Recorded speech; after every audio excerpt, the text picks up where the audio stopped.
Thank you. This is really an honor.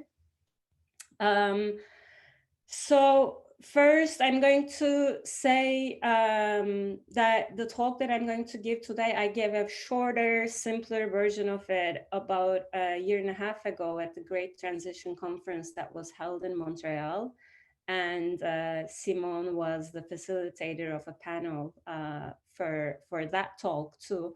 And in many ways, he's the one who kind of inspired with that talk, this line of research that I kind of started bringing together, and then led to actually a publication in the Journal of Ecological Economics that we actually, with my co-author Fikret Adaman, who's based in Istanbul, are making kind of the same case, but that I'm going to make today, but to the ecological economists, actually, that they should take kind of forms of economic democracy a lot more into account, and they should research them a lot more. I'm going to pitch the same idea in a slightly different manner today. So that's where kind of this talk is coming from. It's kind of these ideas that I'm going to talk about are kind of have been in the making for the last a year and a half. And before kind of also starting the talk, maybe 2 points of clarification, or maybe one of them is more of a caveat. So that the title of the talk, as you know, is the ecological case for economic democracy. And I mean, I know there are students of mine, former or current, in the audience, and I always kind of start my courses by problematizing the name of the course. I teach a course that's kind of named by Concordia University, Economics for Sustainability. And the first session, we often kind of talk about, unpack and kind of problematize both the term economics and sustainability. So I'm kind of going to do the same for my title of the talk and self-sabotage here.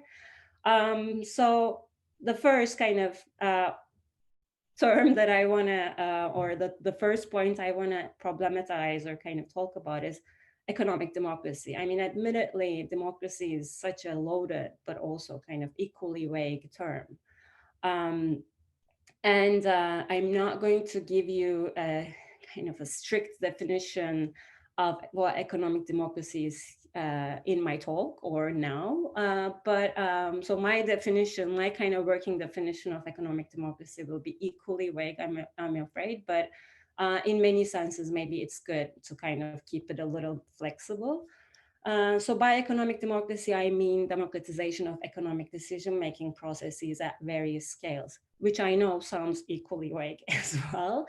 But how I understand economic democracy is that it's a process that allows the equitable and effective participation of all parties that are concerned, that are impacted by an economic decision in the making of that economic decision.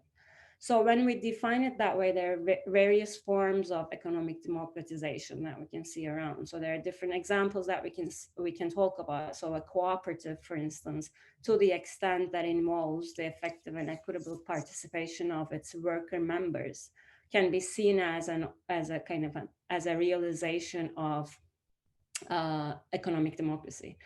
But there are different forms, and I hope it will become clearer as we kind of go through, or not clearer, but like I will try to talk about various examples of economic democratization, including forms of economic planning.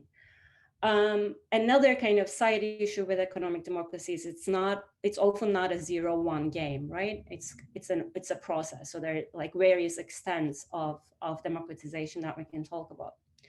The second point I want to make before I kind of get into the gist of the argument is why should we be making a case for economic democracy? I kind of feel bad, like economic democracy is already something we should be advocating for, and that we don't need to have an environmental case or an ecological case to be made to advocate economic democracy. So this is kind of a paradoxical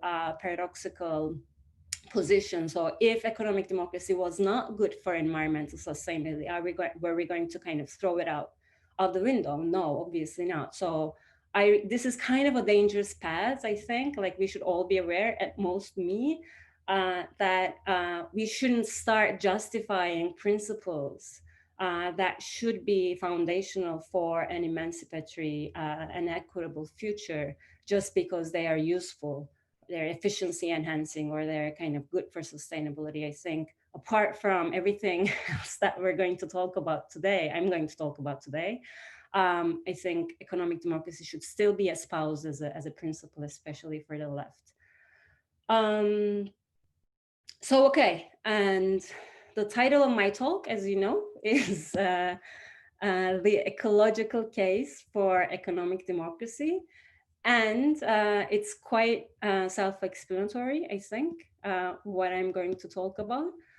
But what basically I'm going to be doing is to kind of try to argue that economic democracy is not only desirable, but also a necessary condition, especially for environmental sustainability. And I know I don't like the term sustainability, so I use it with caution and kind of content when I use it. But for any kind of, if you have any kind of shot at living within planetary limits, of biophysical limits, in an equitable and kind of within an equitable just setting, and if you have any kind of shot at kind of putting a halt on the ecological crises that we're going through, I'm going to argue that we need to democratize economic decision-making processes. And in doing so, I will be basically using insights from a school of thought within economics that is called ecological economics. So ecological economics is maybe it's a term that is kind of new for you right now. Maybe you've taken a course with me and or maybe you just me, and I kind of kept talking about ecological economics and how it's different from environmental economics. So ecological economics is a heterodox school of thought that is distinct from economic orthodoxy, that it is quite distinct from the way that environmental issues are handled by the economic mainstream, by the mainstream schools of thought within economics. So what makes it distinct? I'm going to kind of delineate some of the kind of main pillars of ecological economics that I will be kind of building my arguments on. But more, I guess, generally, ecological economics sees the economy basically as an embedded system that it's kind of it's not an independent part of social reality from the environment or society, but sees it necessarily as an embedded subfield of both biophysical environment, so the global ecosystem, but also society. And it means it implies a number of things for how ecological economics then analyzes the economy. So this is more like a pre-analytical vision of ecological economics, how it sees the world. It's kind of ontological vision, how it sees the world, how it sees us, people, human beings, and how it envisions our relationships with biophysical nature.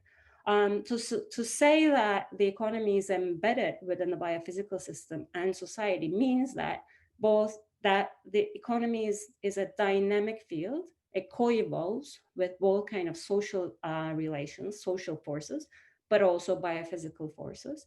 And that in the analysis of economic relationships, economic processes, both biophysical processes and social processes should be at the forefront for ecological economics. So what kind of comes out of this pre-analytical vision, and what it leads to, what it leads ecological economics to conclude about how to govern economic relationships and how to make environmental decisions is the part that I'm going to cover next. So because the economy is embedded in a biophysical system, it means that it's also governed by biophysical processes. And one thing that is kind of inherent to that for ecological economists is that complexity, ignorance, and uncertainty are inherent to the world, basically. Which means, I mean, this is kind of coming from this biophysical vision, because there's so many key biophysical relationships, ecological relationships and processes that we are not aware of and we can never be aware of. So the biophysical system is complex. It is marked with uncertainty. And as human beings, we don't know many things about the future of the global ecosystem. So for ecological economists, these characteristics also they do not only mark kind of that an external global ecosystem, but it also marks our relationship, humans' relationship with environment, or the economy's relationship with environment. So what this means basically is that we don't know what's going to happen at a very fundamental level. We don't know the future of ecological systems. We don't know not only the current, but also future implications, the complete or the entire current and future implications of our relationships, of our decisions, of our actions on the environment. So basically, this leads ecological economists to kind of also launch a critique of the market system and the price system. So what this means is, if there is fundamental ignorance, and ignorance is, I'm not using it as a kind of a negative, punitive term, but more like a kind of a philosophical term about what we know and what we don't know about the future. And a part of ignorance is like, we don't even know what we don't know. So it's not only that we don't know a lot of things, but we're not even aware of the things that we don't know. So it kind of guides us to be cautionary about our decisions regarding the environment.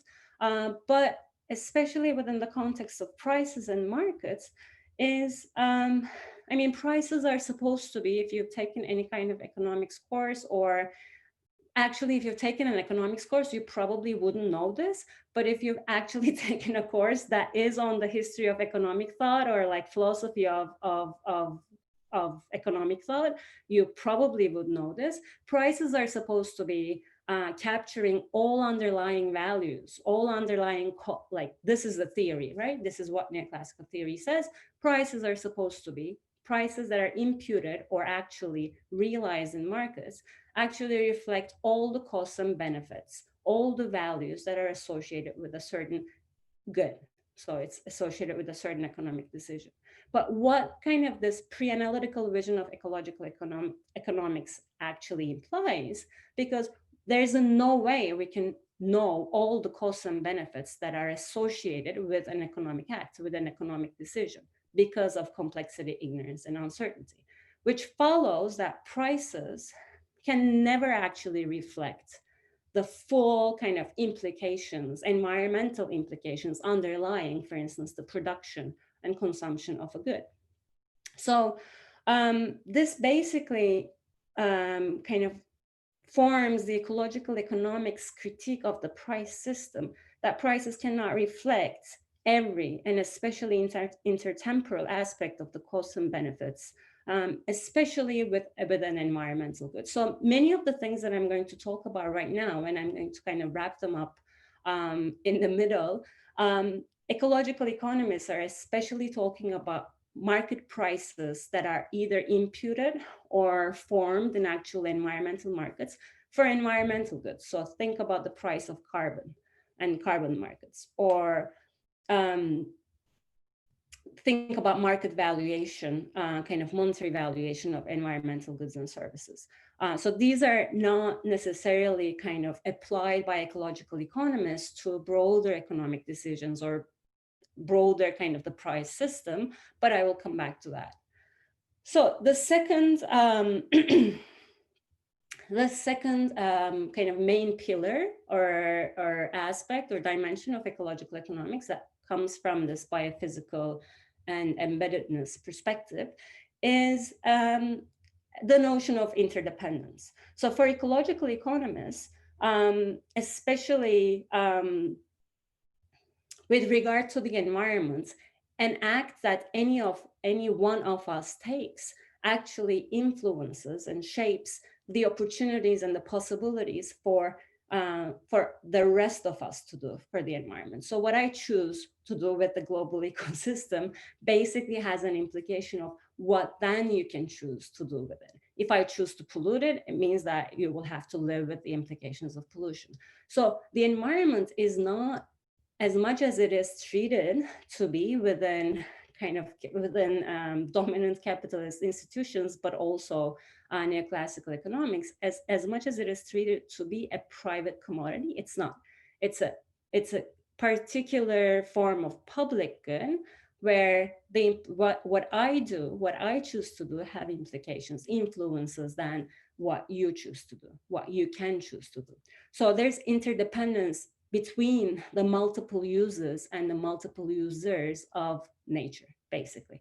But then there's also kind of physical interdependence in the sense that many of the ecological processes that actually support ecosystems, all these kind of vital processes are codependent on each other as well. So you cannot really separate environments into separate systems. So again, what this implies in terms of decision-making regarding the environment is that atomistic decision-making within the context of a market or a market-like system can never actually capture this notion, this dimension of interdependence. The market process cannot adequately account for it because the market process does not really allow for a mechanism of revealing how private decisions have social implications, or private decisions have implications in terms of this interdependence. So if I am asked to pay for something, for an environmental good, it's really hard for me to discover when I'm put in this kind of individual, isolated, atomistic decision-making mentality. It's really hard for me to discover what kind of interdependencies I am actually enmeshed in. So what kind of implications that my action would have on the rest of you. So the market process is necessarily necessarily a decision-making process where we act as individuals and we're only forced to take into account our own self-interest. Whereas for ecological economists, when it comes to environmental decisions, especially, this is an inadequate and ultimately wrong process, that because it basically deliberately blinds us to the kind of social and physical implications of our private decisions. So based on that, ecological economists basically say that instead of a market process where we're put in this kind of isolated individual mentality, we need social deliberative processes where such interdependencies can be brought to the fore when we're making decisions, especially about the environment. The third kind of fundamental pillar of ecological economics, and this is not so much about biophysical perspective, but it is a part of the pre-analytical view of ecological economics, is this notion of economic incommensurability.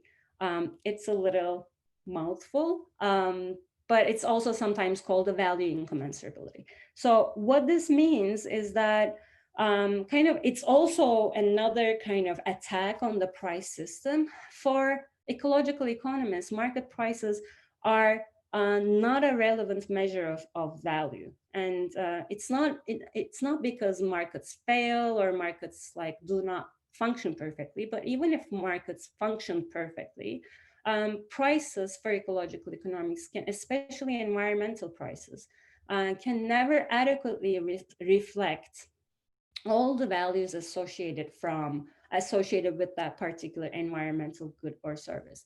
And this is different. This is a distinct point than the first point I made about complexity, ignorance, and uncertainty. It's the reason for this point is that there are many values that are associated with nature, that people have reason to value nature.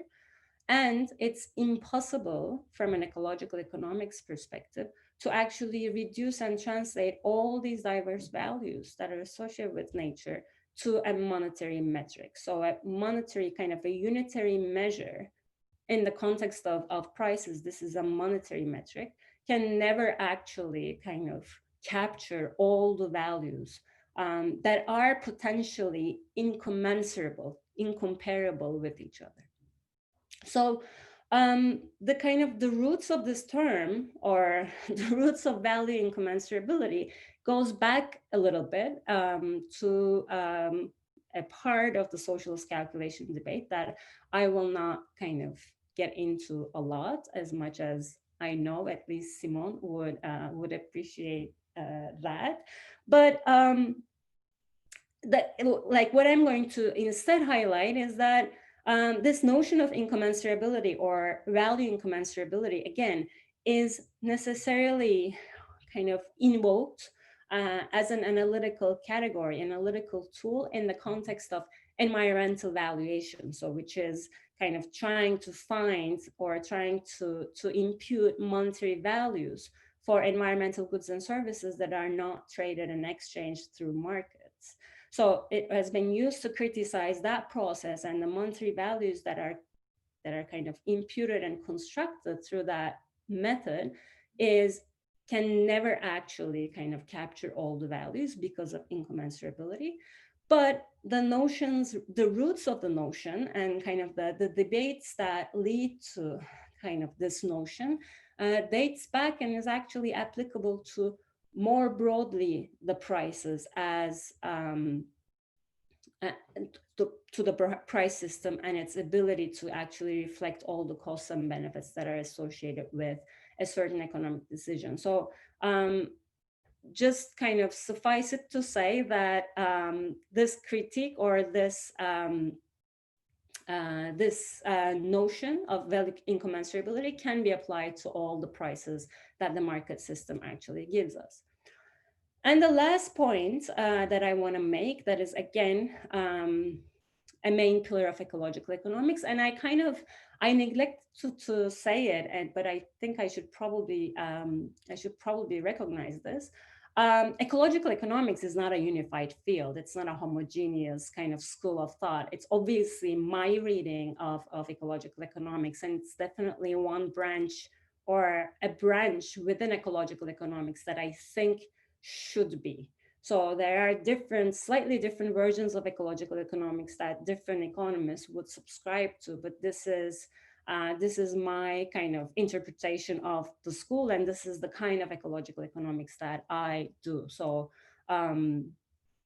if you go around and saying, hey, ecological economics is like this, and like someone says no, don't be surprised. This is also a contested field to to a certain extent.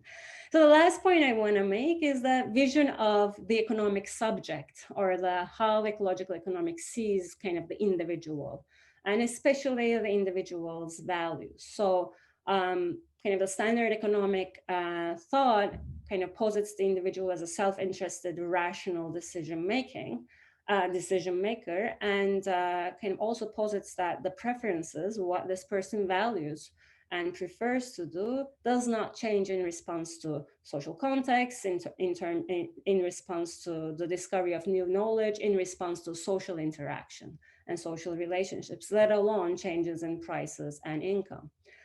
What ecological economists instead say that values are not given, preferences are not given, but they are articulated.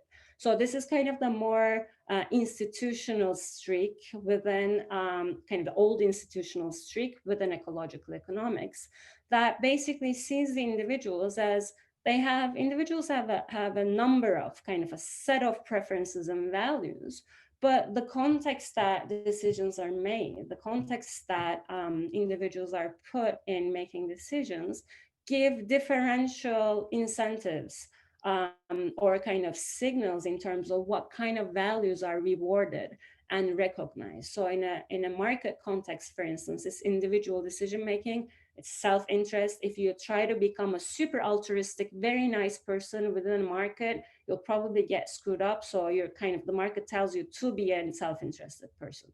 Whereas like community settings or family settings, debatable, but like other kind of social settings might give you different kind of different kind of frameworks of meaning, or different kind of signals about what kind of a person you should be, or what kind of values are actually rewarded and prioritized.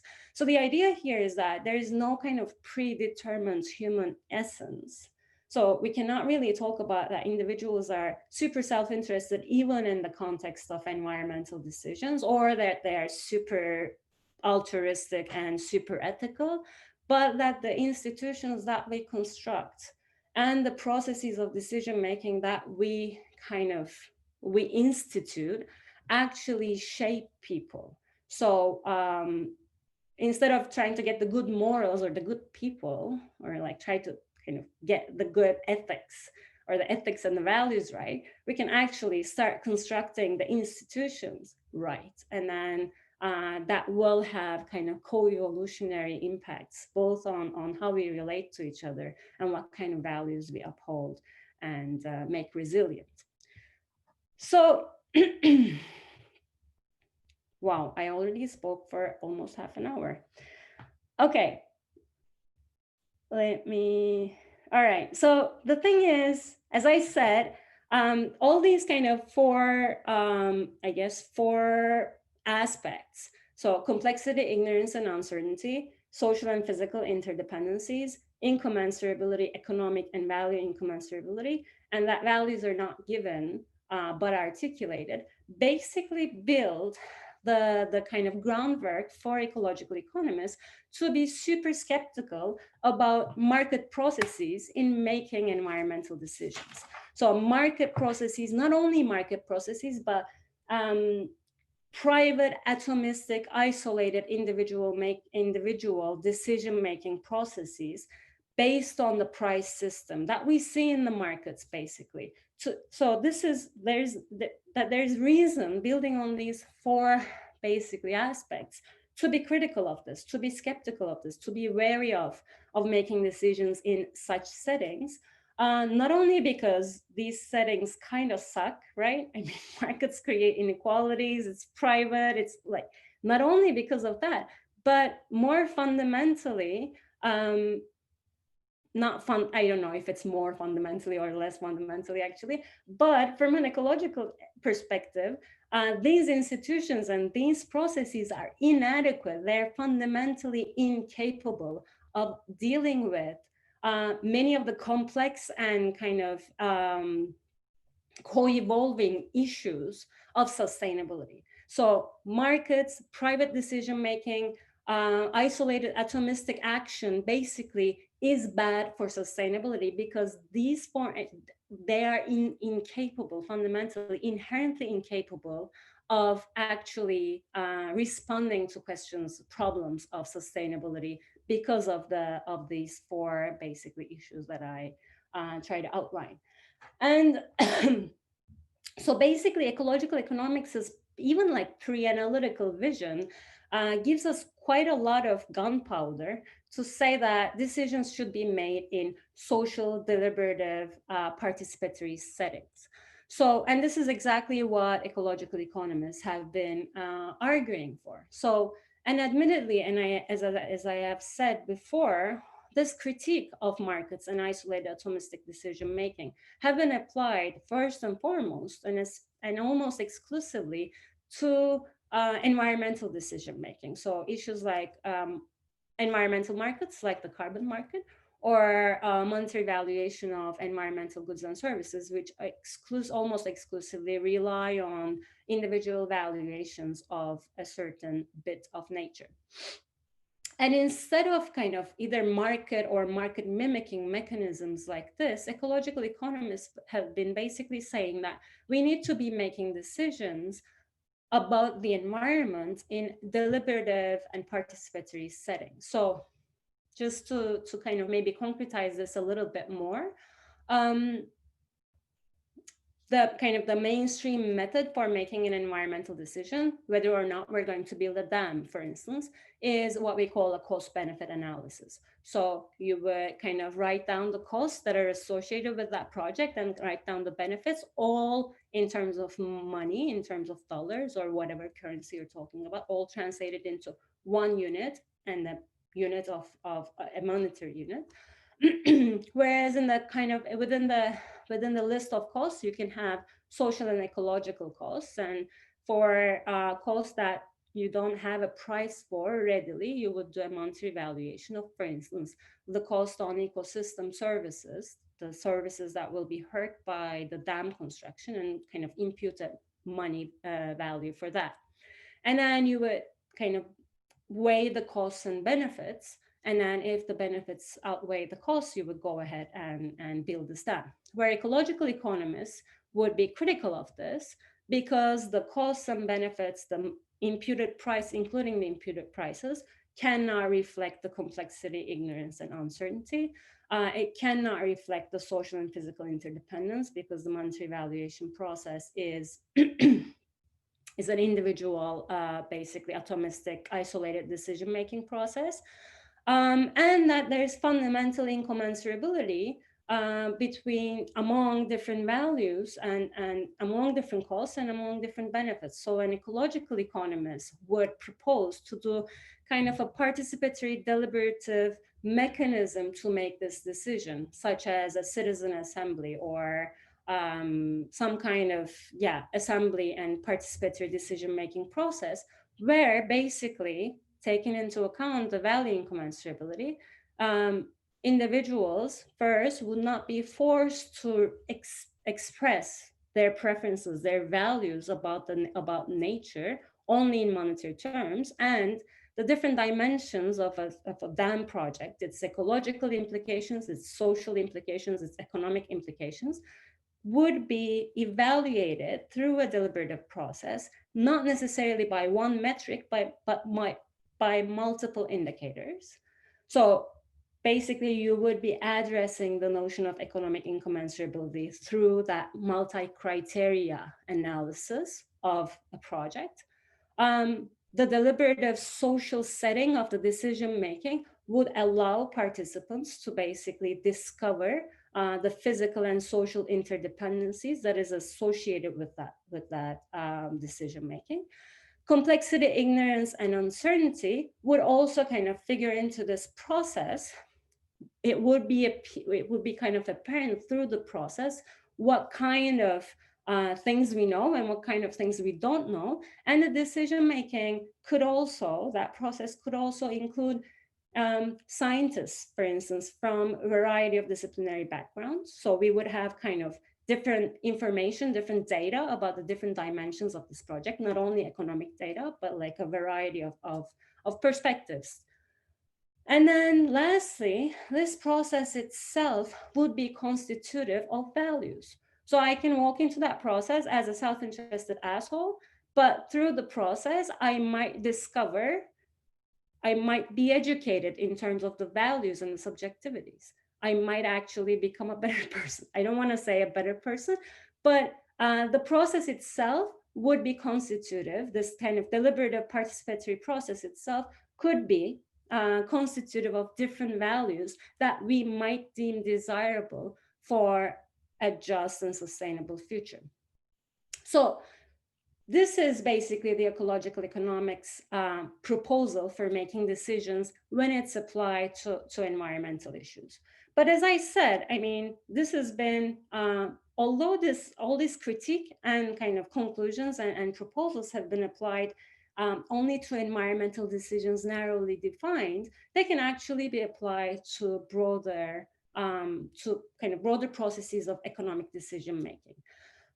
When you think about it, the market is actually a mechanism of decision making about how to allocate the productive capacity of a society to competing ends. And again, if you've taken either my graduate course or my undergraduate ecological economics course, I kind of start talking about markets this way. Basically, market equilibrium in competitive markets tell us a societal decision, a decentralized one that is kind of harnessed by the markets, because the markets are supposed to be harnessing individual preferences, and basically gives us, the market equilibrium gives us also an implicit kind of preference about what that society wants to produce, which means how much of its resources has that society chosen to allocate to different ends. So markets are actually a force of allocating the productive capacity of the society, but it does so through an individualized, isolated, atomistic decision-making process.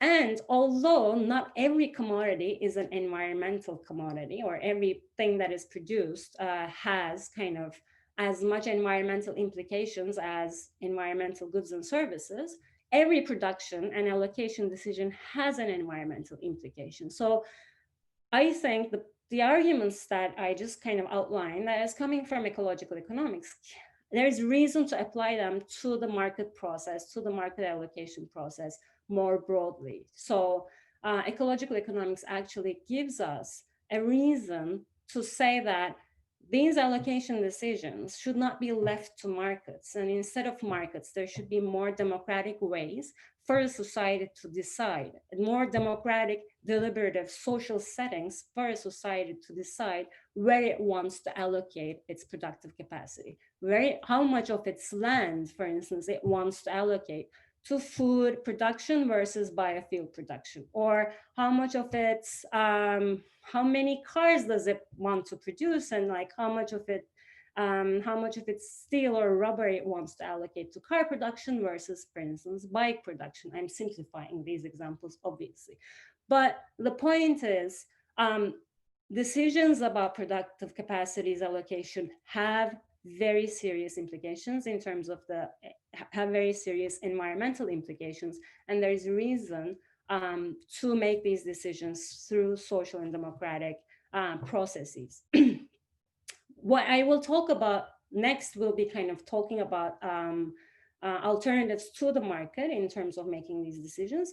But the second thing I will talk about, I think I will have time, I think I'm doing all right, will be decisions within the private capitalist firm. So decisions about how much to produce, what to produce, how much to produce, how to price it, whom to sell it to. So these are kind of also privatized, individualized decisions at the level of the private firm within capitalism. So there's also kind of reason to make that process, decision making at the firm level, more democratic as well. So, but first, the market. Alternatives to market, we can think about many kind of different ways to get at this allocation question, or different alternatives that democratize that allocation process or allocation decision to varying extents. From, for instance, community-supported agriculture, which is a form that brings together producers and consumers, where the decisions about what kind of crops to be produced, how it will be priced, and by implication, the production methods for that decision. All these decisions are not left to the market, not left to kind of some decentralized mechanism, but actually are made directly between producers and consumers. So the alternatives in the market ranges basically from that very micro level thing to models of democratic and participatory planning. And I'm not going to go into different models of planning here, but for instance, there are different models, including Adaman and Pat Devine's, Fikret Adaman and Pat Devine's model of participatory planning, that envision, instead of a market mechanism, that envision a democratic negotiation between all stakeholders within that kind of all stakeholders or all concerned parties in that decision, to basically negotiate and come to terms with through kind of all these different nested mechanisms at different scales of making a decision of basically how much to invest in which sector, how much of our resources are we going to use in which sector, And although none of the kind of planning scholars or democratic planning scholars explicitly talk about this, but since Fikret is among the audience, maybe he will intervene and contradict me. No one really talks about this, but that process potentially opens up kind of a democratic social process where the social and physical interdependencies that is involved with regard to nature that is involved in that decision could be discussed and could be a part of the decision making process, could be revealed. The economic incommensurability dimension could be addressed, so we don't have to really talk about the financial sustainability or the price-based kind of evaluations of different options, but also kind of the social and ecological implications of different decisions in terms of allocating productive capacity could be discussed, could be deliberated upon within their own kind of own sake, not necessarily translated into expression of preferences in terms of prices. But also this kind of democratization of this process would be educational in terms of values. So it's like it's putting us into a more democratic and deliberative process rather than acting as individuals. So it could also start shaping individual values about the well-being of others and the well-being of non-human nature. So an alternatives to the market is necessary, is not only desirable but also necessary. Alternatives that democratize that decision about allocation of production capacity is not only necessary but also desirable and necessary for sustainability. The second point I want to highlight is decision making, as I said before, decision making within the context of the private firm. So when you the kind of straightforward textbook example of the capitalist private enterprise is that production decisions is made based on a profit maximization principle. That's kind of the objective function of private firms. Not that it really is in real life, but whether or not the private firms maximize profits or they try to maximize market share in sales or whatever they do it privately. So it's kind of one person or one set of kind of human beings that make this decision. And again, democratizing this decision and opening it to the participation of a broader set of a broader social base, a broader set of stakeholders is not only kind of desirable because it's more democratic, but it's actually necessary based on ecological economics for sustainability. So one way in which this is realized in our contemporary societies is basically cooperatives. So cooperatives to varying degrees. I'm not really interested in romanticizing cooperatives here, but cooperatives to varying degrees actually realize a more democratic decision making where a broader set of stakeholders, mostly worker members, but can include other stakeholders too, are involved in the decision making of what to produce, how much to produce, through which inputs and through which production technologies are those things going to be produced. So within the context of private capitalist firm, the people who make this decision or the person who makes this decision is often not the person or the people who have to shoulder the burden of the implications of this decision. So if you're doing a super dirty production, the board of directors are usually not the people who have to live with that pollution because they usually do not live in the close vicinity of that pollution. That's like one kind of very simple demonstrative example. So again, when this decision is made more democratic and open to a broader participation, not only workers, but again, as I said, to a broader set of social actors. For instance, the Solidarity Cooperative format within Quebec, and it's quite rare. It's found, I think, in France and Italy as well, but it's quite kind of peculiar to Quebec, which allows not only worker members, but also consumer members and kind of community members to be involved in decision making It can be a pain in the ass. It can be a very long decision-making process. It can be inefficient in economics or narrowly economic terms, but it also allows for people who are for stakeholders who are potentially impacted by the economic decisions of the firm to be involved in the making of that decision. And much like kind of alternatives to the market process that I explained, that process, that deliberative democratic process, would be a lot more attuned to dealing with the problems of sustainability, because it would provide a venue to deal with complexity, ignorance, and uncertainty. It would provide a venue to deal with social and physical interdependence, and it could also kind of provide a venue to weigh and to evaluate different options, not only based on prices, but on a variety of dimensions, as well as the kind of its value articulating function, and that it would be kind of conducive to the emergence of values of sharing, solidarity, justice, and environmental concern, for instance. So I think I spoke for like 47 minutes or so. I'm gonna wrap it up here.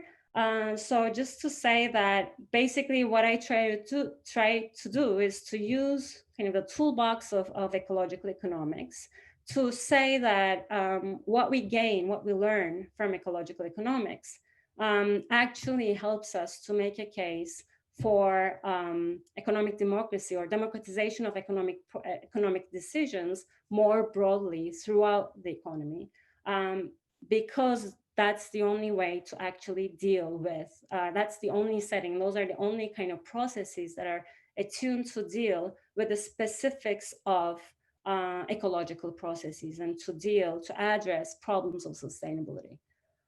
All right, thank you. Thank you so much.